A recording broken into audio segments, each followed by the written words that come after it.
UFC 318's going down this weekend. We got Max Holloway fighting Dustin Poirier in the trilogy. It should be fireworks. It's going down in New Orleans, Louisiana. This would be the perfect place for Bryce Mitchell to be fighting at. But anyway, it should be fireworks. Lil Wayne's walking out Poirier to the octagon. Everyone's going to be there except Joe Rogan. He could care less about Poirier's retirement fight, alright? He's got better things to do. If you're interested in that, click on my video I just made about Joe Rogan gone missing for the 318 card. Very entertaining, unless you're a Joe Rogan nut rider. Anyway, I'm breaking down all the big fights. I'm going to rattle off my quick picks for all the big fights on the card, starting with the main event. Dustin Poirier versus Max Holloway. I'm going with Max Holloway. We're forgetting, before the Topuria fight, Max Holloway was on fire. Knockout of the year against Gaethje. Beat Arnold Allen. Beat Yair Rodriguez. He was smoking Korean Zombie. He was on fire. Dustin Poirier's violent. He's got more power. But guess what? He's kind of on the decline right now if you ask me. For example, he beat Gaethje the first time he fought Gaethje. The most recent time he fought Gaethje, he got knocked out. Poirier struggled against Benoit Saint-Denis, and he got a title shot from that. That win aged poorly, let me tell you. And during Poirier's title shot against Islam, people gave him so much credit for that. And I think it's only because he busted up Islam's forehead a little bit. He made a Dagestani see their own blood. Impressive. Super impressive. Khabib's never bled. If you shed blood on a Dagestani fighter, impressive. But other than that, Dustin Poirier was just defending takedowns the whole time, and he wasn't landing his 4 to 5 punch combos. You know? They both got stacked resumes. That's up for debate who's got the better resume. Probably Holloway because he was a legit champ. But I think Max Holloway has more to offer, more weapons. People are overlooking him because of the Topuria fight. But look at that fight. I know he got knocked out, but he dropped down 10 pounds. He was landing that straight right over and over. He landed some nice kicks. I think he could bounce back from this. Volk bounced back from the Topuria knockout. I got Max Holloway winning a 5-round decision against Poirier. Alright, now on to the co-main event. What is the co-main event? Paulo Costa. Wait a second. There's no way Paulo Costa is going to be fighting. This can't be. Paulo Costa doesn't show up. Maybe I shouldn't even talk about this fight. Am I wasting my breath? Anyway, we got Paulo Costa versus Roman Kopylov. As I call him, the middleweight Chase Hooper. He looks just like him. Paulo Costa's last fight was embarrassing. What a disgrace. He did nothing. He just let Sean Strickland back him up. And Paulo Costa fought like he was a TikToker. He let Strickland back him up. Strickland didn't throw anything. So Costa had nothing to worry about. And Costa did jack shit. Roman Kopylov is going to be more active. He fights southpaw. He's going to throw leg kicks. He's going to work that jab. He's got a nice jab. And he's going to follow up all his strikes behind that jab. Paulo Costa's last win was against old Luke Rockhold, who couldn't even breathe after round 1. Are you kidding me? This is an easy pick. I'm going with the middleweight Chase Hooper. Now for the featured fight. We got Kevin Holland versus Daniel Rodriguez. Quick side note. This fight was supposed to happen in 2022, UFC 279. Kevin Holland had to switch his opponent during UFC 279 because the UFC forced Hamzat to miss weight. They forced him to miss weight. Check out my video on that. It was all planned from the start. Kevin Holland exposed the UFC and he admitted it. Anyway, they had to shuffle the deck. They never fought. Now here we go, part 2. Another side note, is anyone getting sick of seeing Holland on every single pay-per-view? He's entertaining, but shit, switch it up a little bit. Make him the featured prelim. Anyway, I picked Holland against Gunnar Nelson. No one picked Holland. I picked Holland against Luque. No one picked Holland. I'm picking him again against Daniel Rodriguez. Are you kidding me? Daniel Rodriguez, he had a highlight KO his last fight. But before that, he's been looking slower and sluggish. He mostly boxes. Nothing that Kevin Holland hasn't seen. Nothing that Kevin Holland can't handle. I mean, he lost to Ian Gary. I'm talking about Rodriguez. He lost to Neil Magny. He lost to the Refrigerator, Kelvin Gastelum. Give me Kevin Holland. He's rangier. He has sharper strikes. He's probably better on the ground. More submission skills. I'm going Kevin Holland. The question is he going to get the finish? I'm going Kevin Holland by decision. Second fight on the main card. We got Dan Ige versus Patricio Pitbull. I knew Pitbull was going to lose his last fight, his UFC debut, against Yair Rodriguez.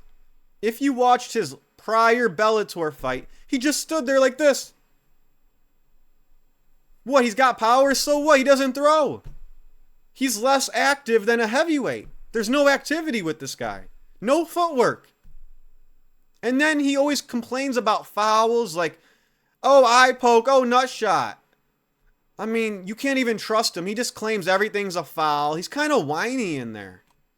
You know, I know he has some Bellator highlights. Bellator fans, don't go after me, but come on. Dan Ige, he just beat Sean Woodson. He beat him very impressively. Controversial stoppage. But he beat that slender man, and he knocked him out. Dan Ige's got power. Josh Emmett's been saying he hits harder than Topuria. He's not as accurate, but damn, Dan Ige's good. And he only loses against the top echelon. Lerone Murphy, etc. Give me Dan Ige, and I think he can put Pitbull away, no doubt. I'm going Dan Ige, late stoppage. First fight on the pay-per-view. Here's the pay-per-view opener. You're not going to believe this.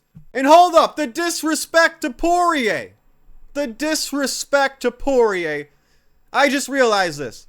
Putting Michael Johnson on this card, especially on the pay-per-view. What a slap in the face to Dustin Poirier. He flatlined Dustin Poirier, knocked him out cold. Are you guys trying to put that in Poirier's head? How you can get slept? They brought Michael Johnson on the card, on Poirier's retirement card, just to fuck with him. Even more of a reason to vote or to bet on Max Holloway, alright? That's mental warfare from the UFC. Anyway, Michael Johnson, he has weird wins. Tony Ferguson by decision back in the day. Knocked out Poirier. But he loses to guys like this. Daniel Zellhuber. What the fuck's his last name? Forgive me. But this guy's rangy. He switches stances. He follows everything up behind the jab. He's got a beautiful jab. He mixes in those kicks. He's got long-range strikes. He's got a chin. His last fight, he got cracked, Zellhuber. Ribovic's cracked him, and he still survived. And he ate that shit, and he still kept throwing. At the very least, Zellhuber is going to win by decision. Now, Michael Johnson, he got a knockout in his last fight. He's been putting people away with that right hook. He goes left hand, right hook. He's got a real nice right hook. Problem is, Michael Johnson's style relies on speed. He used to be one of the fastest guys at lightweight back in the day.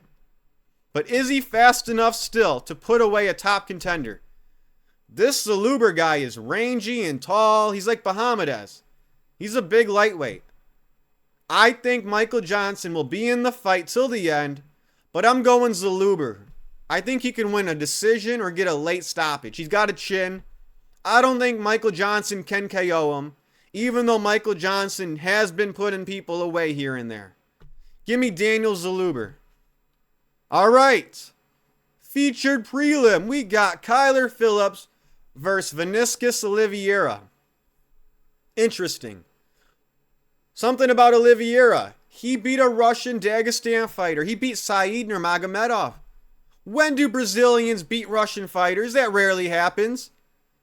Oliveira, he might throw really loopy shots, but they still land, and he has the ability to switch the tempo of the fight. He was mixing in his own takedowns against Said Nurmagomedov.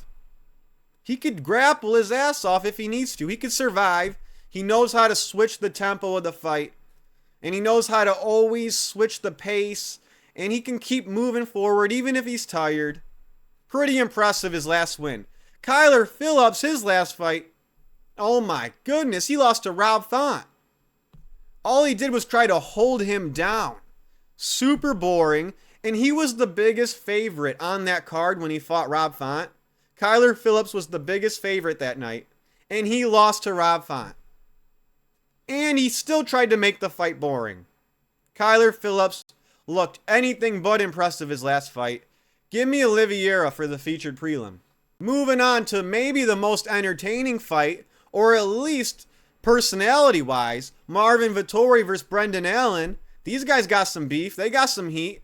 But Vettori, he doesn't have that many skills. He hasn't been adding to his repertoire. He doesn't add skills to his arsenal. What does he do? He moves forward. He's got a cinder block of a head. He can eat punches. He's got a chin for days. But Brendan Allen, he's a low IQ fighter, but he's got grappling, and really that's it. Grappling and a low kick. These guys are decision machines. This fight's for sure going to decision. Just bet on that. Bet on over 2.5 rounds. Marvin Vettori, I want to pick him, but he hasn't added any new moves to his game. What does he work on? What does he do in training camp? Or what does he do between fights? Does he improve? No. He just relies on his cinder block head and his chin. If I had to pick somebody, Brendan Allen, right now, he's the guy to pick. He can at least mix it up with the grappling. He at least has a game plan. What game plan is Vettori going to come out with? Brendan Allen's going to win a close fight, but it's going to be pretty clear Brendan Allen edges it out. But Vettori's going to be raising his hands. Yeah! Yeah, I won that shit. He thinks he won every fight.